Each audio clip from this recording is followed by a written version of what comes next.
Buongiorno, you join me outside my man cave for another instalment of Automatic, and yes, we're still working on the Jag and we're fitting the brake vacuum check valve, and here it is.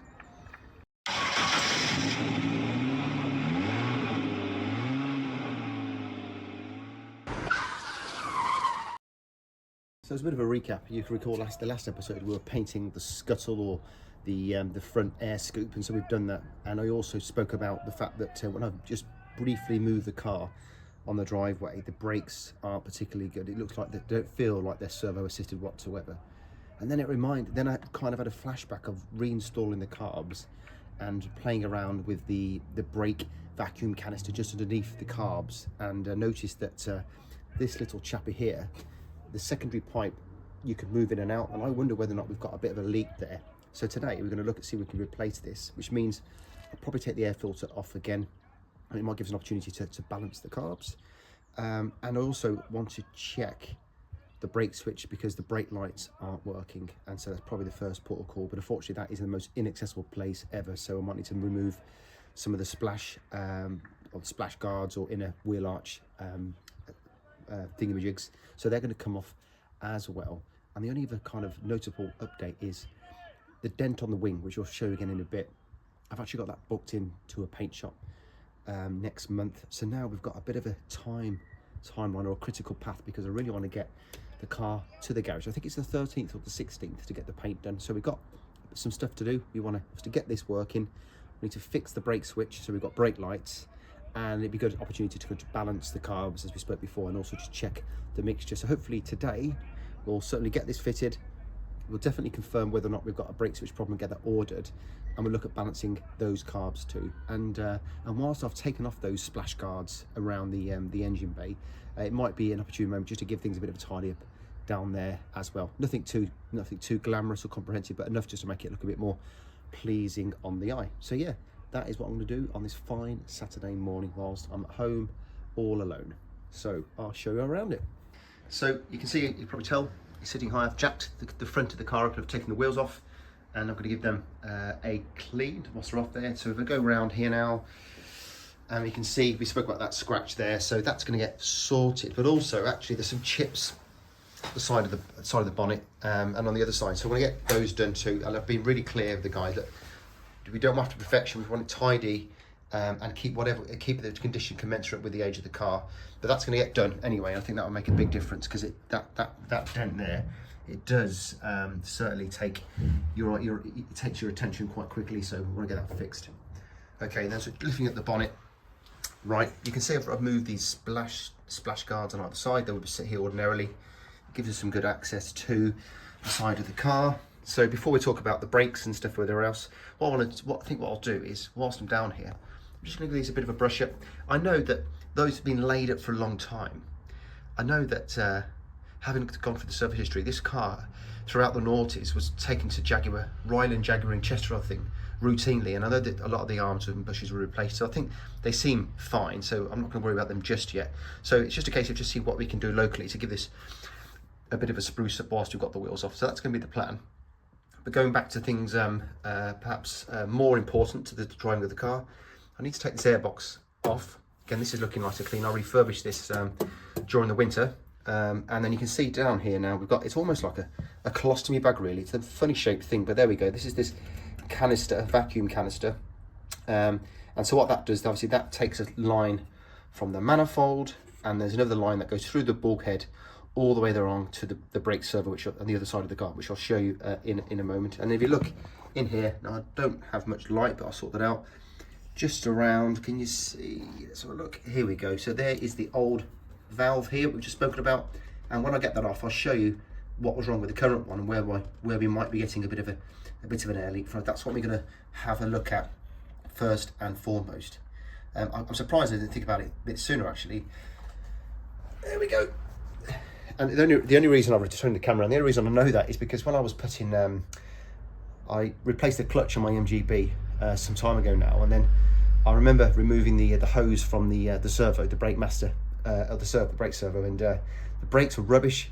And whilst I replaced the pipe, I didn't tighten it up, and just that small difference made a big impact on the brakes. So anyway, I'm going to come down and whiz the camera around again. Apologies if you are suffering with a hangover. I wish I was. And then so you can see just down here now, we've got the brake master cylinder just down there. Okay, so that pipe goes from that black canister through the bulkhead and then back down here. And that looks in relatively good condition, actually, that brake servo. Again, you're probably struggling to see it, but right next to it, which is even more difficult to see, right next to that brake servo, we've got the brake switch. Again, I don't think I'm doing it any justice here, but it's definitely down there. And so what I'm going to do is get that tested.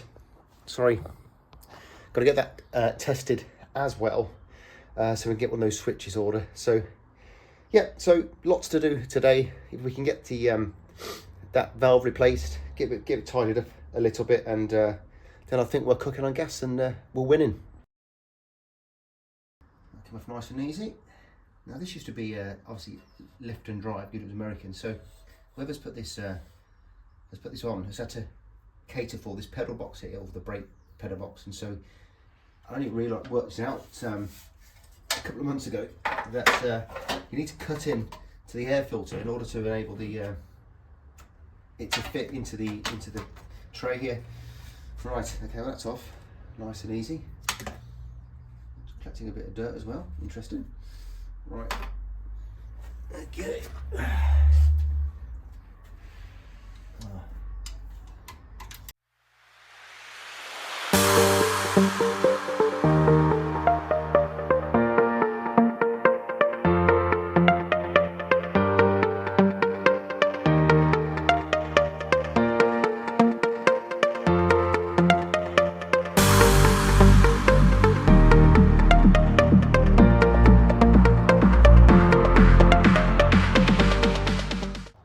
So that's a nice straightforward job.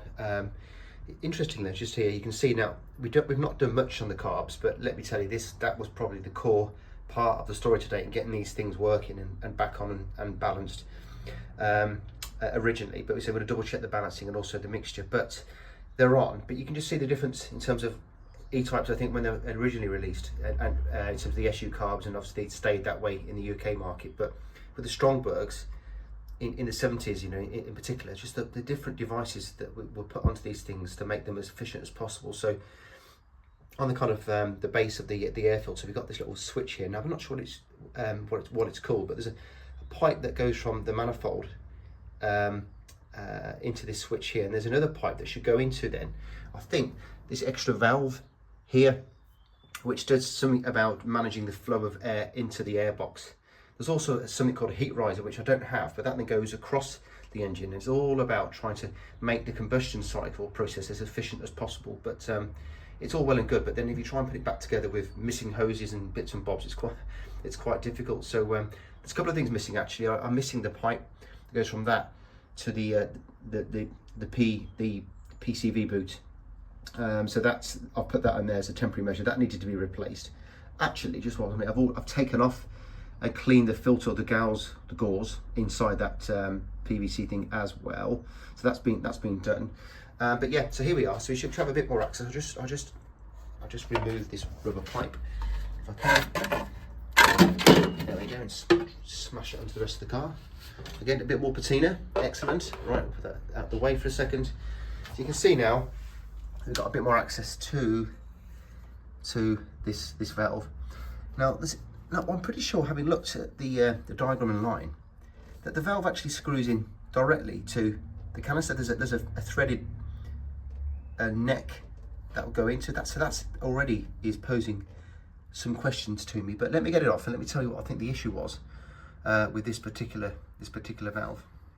The thing just to remember before I take this off is that which sequence the tubes go, the pipes.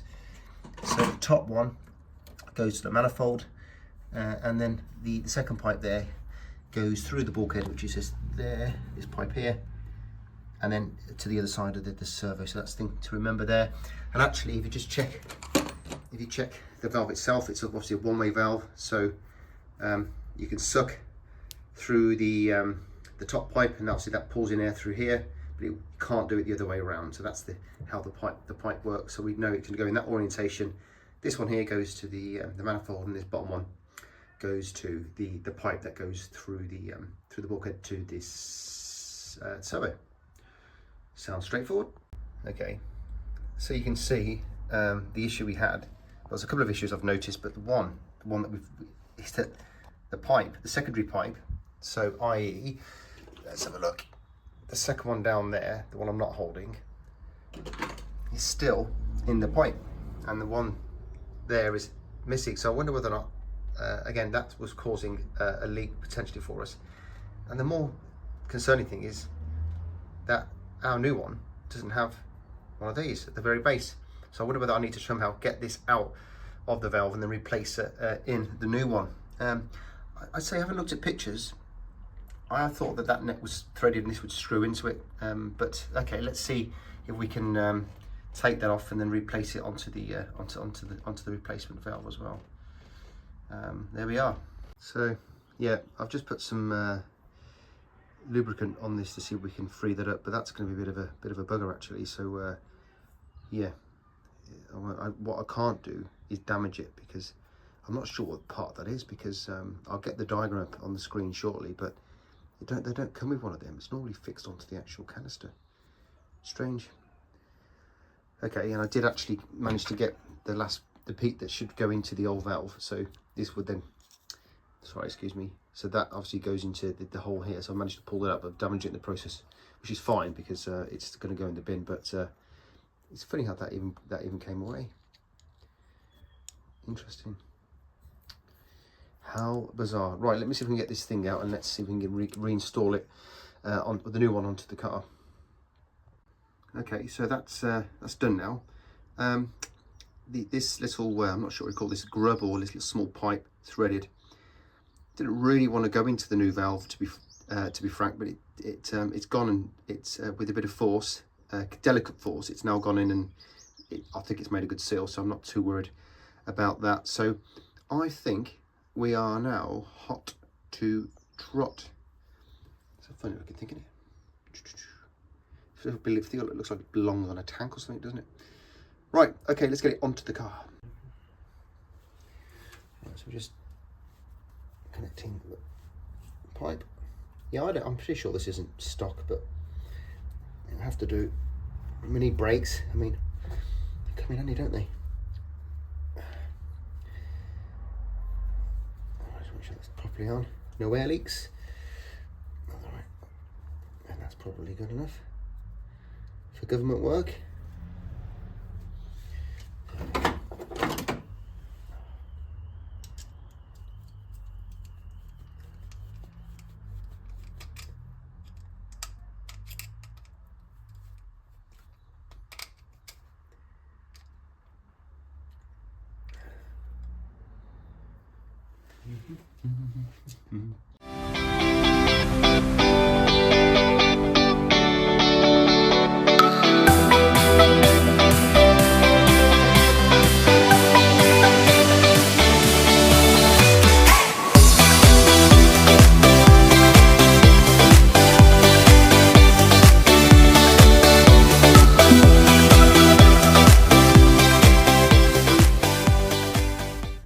So we're in. I wonder whether I should make that pipe a little bit smaller. Actually, it's a bit bulky there, so I might just make that a little bit short, so it's not riding up too high to the manifold. So I might look at that quickly. These are definitely the gods or the devil's work, aren't they? Ouch! A few pinpricks along the way, but yeah, that's good. I'll tidy that up, and hopefully we have some. We have a bit of stopping power, one would hope. So good news as well is actually a notification from DHL that that the brake switch is en route. So if we do get the chance, we might to fix the brake switch at some point very soon too. But there we are. And if anything else, it looks very shiny, doesn't it? And hopefully it's not all show and no go. Ding dong, ding dong. One brake switch, remarkably it arrived, should have got it on Monday, but it's got it today, so I'm gonna have a go fitting that now. You can see it's already got the thread lock on it, which is super handy. So we've been busy. I've just made some space now so I can get into it. Let me just turn the camera around. Yeah, so been busy just to say tidying up the engine bay, as I said I'd do earlier on. So I've just gone over the forks the shock absorbers, etc., and just to tidy up the frame as well where I can, again in a very kind of discreet way. Now I've moved the splash board here, so I should be able to get in and fit this. So I'll do that now, and I'll let you know how I get on.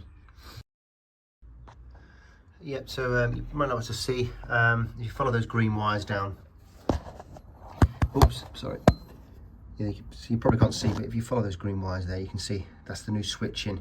You can just see the lip on the panel, like an underfloor tray, that was actually getting in the way of me turning it, which was I could live with that, but what I couldn't live with was I couldn't really get it back on, because obviously it kept fouling on the tray, which meant it probably took me 20 minutes longer than it should have to replace it. But hopefully now we'll test the brake lights and see whether or not we work. But yeah, very, very messy and tricky job, but hopefully we're hot to trot and have some brake lights. Right, let's see if that an hour or so of cursing, groaning, general unenjoyment is worth it. So I've got the key to ignition, so we'll just test the brake lights now. I will have to get some more brake fluid because I pissed out an awful lot, given the fact it took me such a long time to get the new switch on because of that bloody underfloor tray. So frustrating, but let's see if we get the brakes switch working. Let's see if we've fixed the job, and then we can look at continuing to get the car cleaned up, and then hopefully get the engine on and do some balancing of the carbs. So anyway, I'm wasting time. Let's turn on the ignition. Let's look at the back. Okay, so if you can let me know. Oh yes, beautiful. It looks like they're both working. Okay, top banana. So we've got brake lights now. That's really key in case you want to go out blasting around in it at some point. So, right, well, I'll get out of here and see you on the other side. Nice cheese in your sandwich. Now, do you grate your cheese or just slice it? I've just sliced mine. I'm interested to know whether or not I'm taking an unnecessary shortcut there. Bit of tidying up to do. That suggests to me, two jacks, that the car's back on its wheels. There it is, just peeking through there, looking glamorous as ever. So, bit of cheese and onion, and I'm back to it to try and get those carbs balanced. I'll see you shortly. So we're going to now get it. I've had it running for a few minutes to kind of warm it up, and then we can look at balancing these carbs. I'll just turn the camera around to excuse me. Yeah, the onion is repeating on me. So you can see I've just given it a bit of a tidy up around here. Nothing too, it's just subtle, just make it look a little bit better. I've also seen, you probably can't see, if I could just check there, that these are now blue and all the splash grounds have been repainted. I think it just looks a little bit better. Anyway, back to the matter at hand. So I'll set you up, but let's just quickly, before we do that, let's just turn the car over. I've got the synchronometer, which is just over here. So I'll get that set up. Let's just turn the car on. There we go.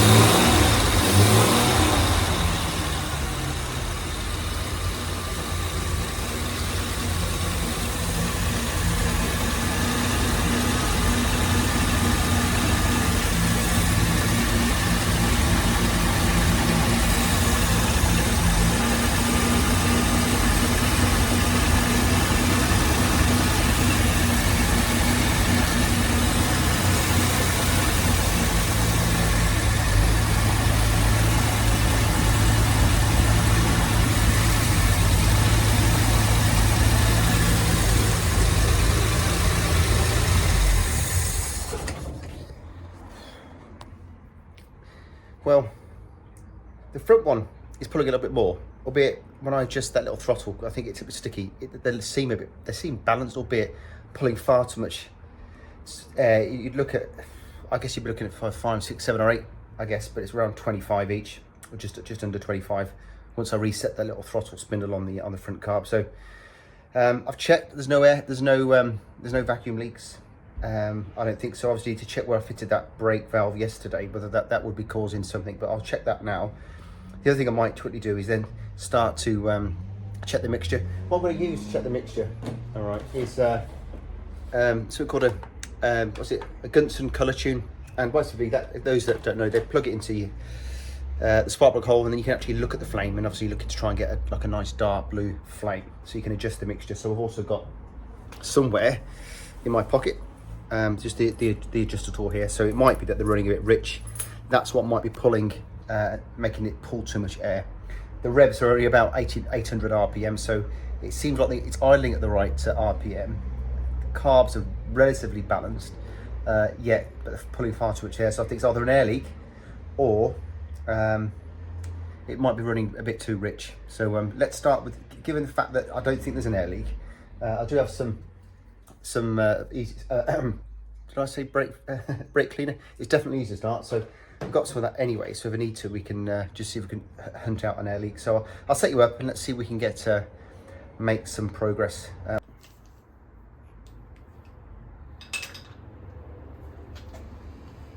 Okay, now obviously it's had a few starts in the garage recently, so you'd expect them to be a little bit coked up there.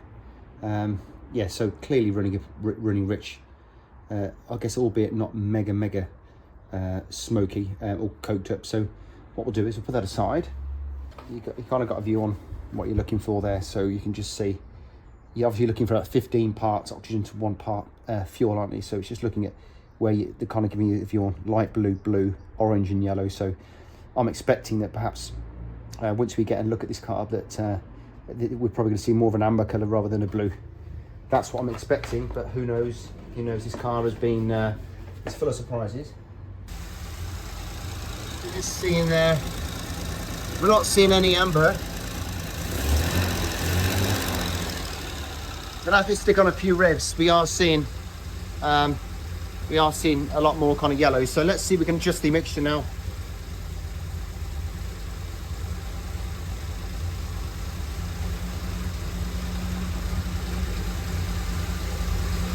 Now it's my memory serves me correct.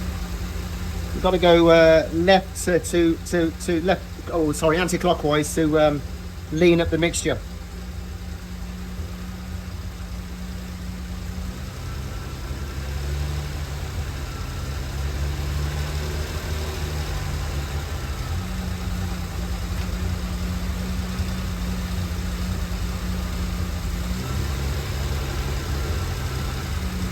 So do a quarter of a turn there. Let's hit anti-clockwise.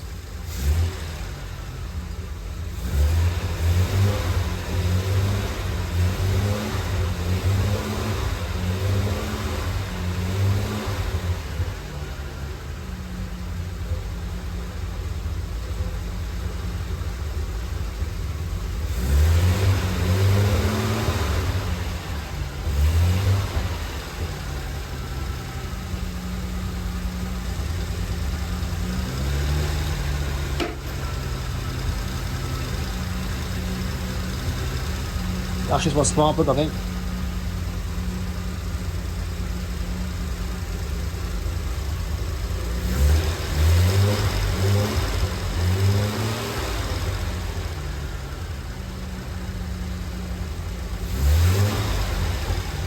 Okay, similar to the other one now. So you see the fans are kicked in. I believe it's turning around a bit, which is a good sign. So we know we're operating at full temperature now. Car seems okay. I'll just make sure the choke's in actually. Yeah, definitely in.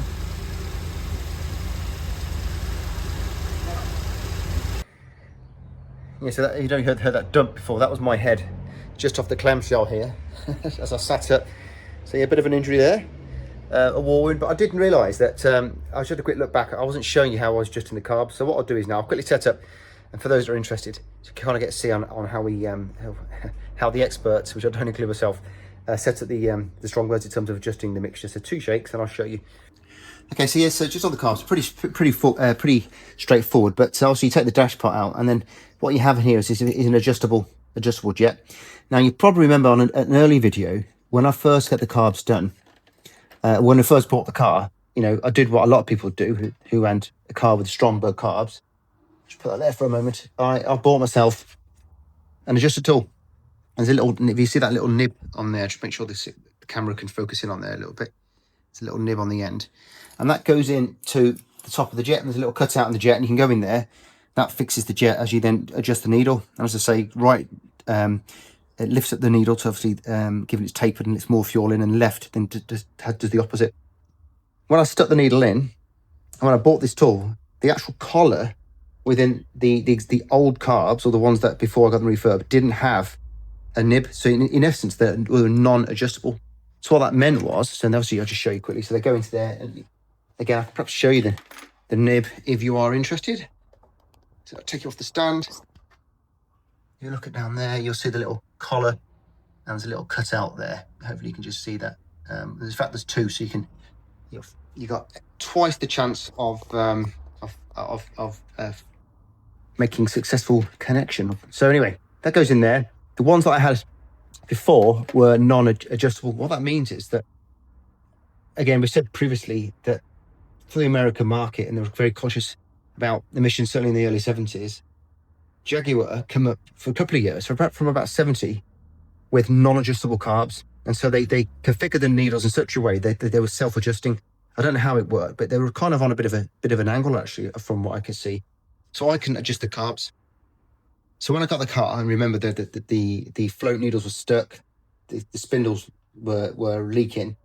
I thought, well, I might as well bite the bullet and get them retro-fitted to be adjustable. So that's what I've done. And you can see it's quite helpful now, albeit I don't think I necessarily solved my problem today, but it means that I can then have a play and adjust the mixture. So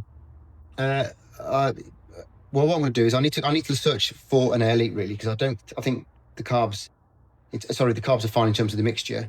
Of course, the other way actually is when you are adjusting the carbs. I think you can, if you just go down here, and you see a lot of people do this on the videos.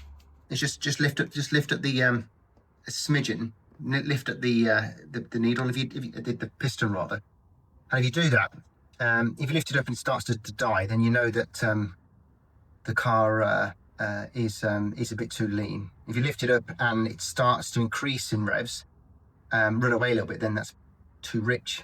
And then of course the Goldilocks is if you lift it up and you get a momentarily lift in RPM, like 50 or so, and then drops back down, you're broadly on the money. So in fact, for shits and giggles, let's give that a try right now.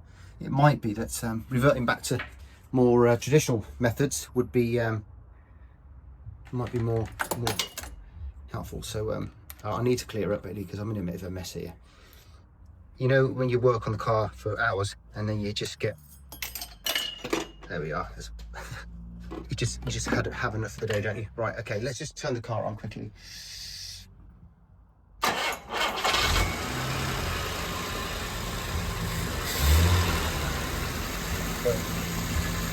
There we are. So just pop that in. Actually, that car started to fall away there.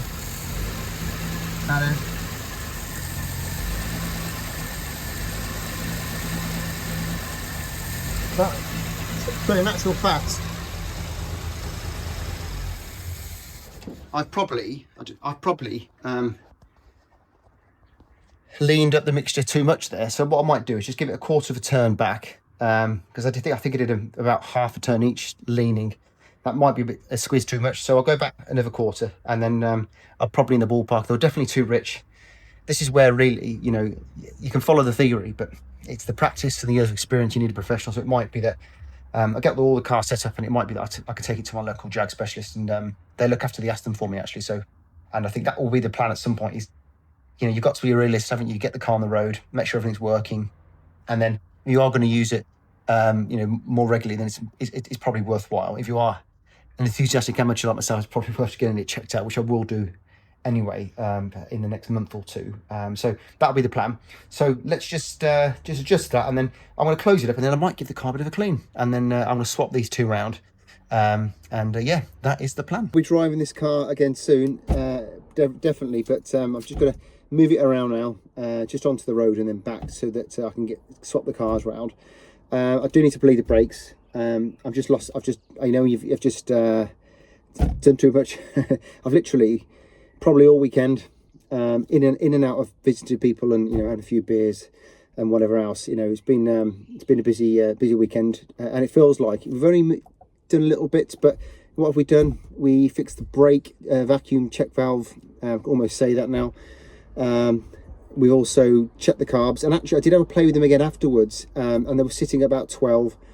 So I'll keep an eye on that there. I did adjust the mixtures, and when I do take it into Jaguar, I'll get them to have a look at that. We did the brake switch. It was probably the standout task for being the most shittest, to be honest with you, but that's done.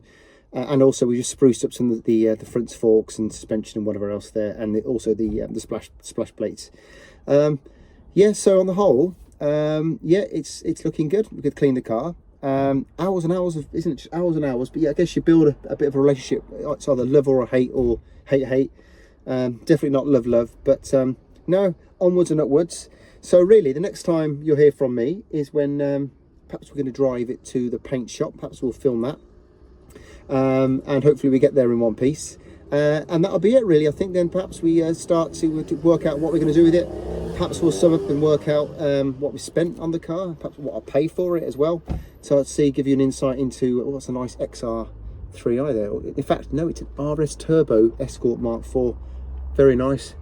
Anyway, oh, and an MGA, geez, they're all out today. Where were we? Yeah, so I'll perhaps give you a breakdown on what we've spent for the car, what we've spent on it, and so since we've had it. Yeah, and then I think the idea will be then to perhaps take it out on a proper little road trip with the kids in tow. So thanks for watching. Any thoughts on tuning the carbs or balancing the carbs? You know, just whack the comments in the bottom of the video. That's super. Don't forget to subscribe and all that other caper. And I wish you a pleasant rest of your Sunday. Have a good week. Bye now.